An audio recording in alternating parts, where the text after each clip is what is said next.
Nepali cricket टोलीका star allrounder Dipendra Singh ऐरीले West Indies विरुद्धको खेलमा राम्रो प्रदर्शन गरेपछि प्रशंसा पाइरहेका छन्।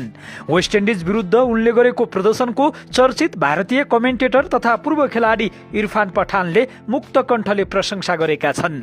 उनले सामाजिक सञ्जाल एक्समा लेखेका छन्, मलाई दिपेन्द्र सिंह ऐरीको खेल हेर्न सधैँ रमाइलो लाग्छ। दबावको अवस्थामा ब्याटिङ गर्न आएका बेला पनि उनले वेस्ट इन्डिज विरुद्ध निकै संयमताको साथमा उत्कृष्ट प्रदर्शन देखाए।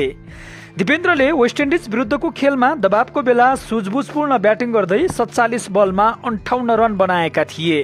त्यस क्रममा उनले 3 चौका र 3 छक्का प्रहार गरेका थिए। नेपाली टोलीको ब्याटिङ आक्रमण पूर्ण रूपमा ध्वस्त हुँदा दिपेन्द्रले लाज जोगाएका थिए। लगातार विकेट गुमिरहेको अवस्थामा सुरुमा टेस्ट शैलीमा खेलेका दिपेन्द्रले अन्तिमतिर चौका र छक्काको बर्सात लगाएका थिए।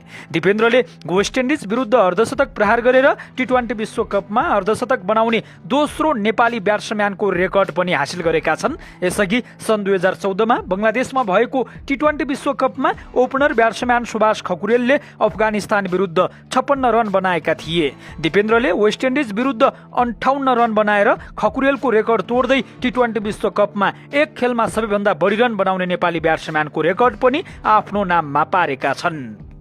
नेपाली क्रिकेट टोलीका स्टार अलराउन्डर दिपेन्द्र सिंह ऐरीले वेस्ट इन्डिज विरुद्धको खेलमा राम्रो प्रदर्शन गरेपछि प्रशंसा पाइरहेका छन्।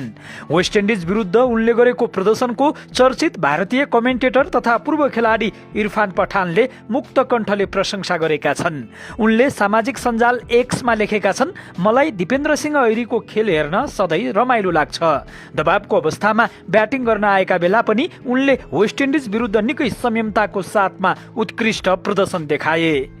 दिपेन्द्रले वेस्ट इन्डिज विरुद्धको खेलमा दबावको बेला सुझबुझपूर्ण ब्याटिङ गर्दै 47 बलमा 58 रन बनाएका थिए।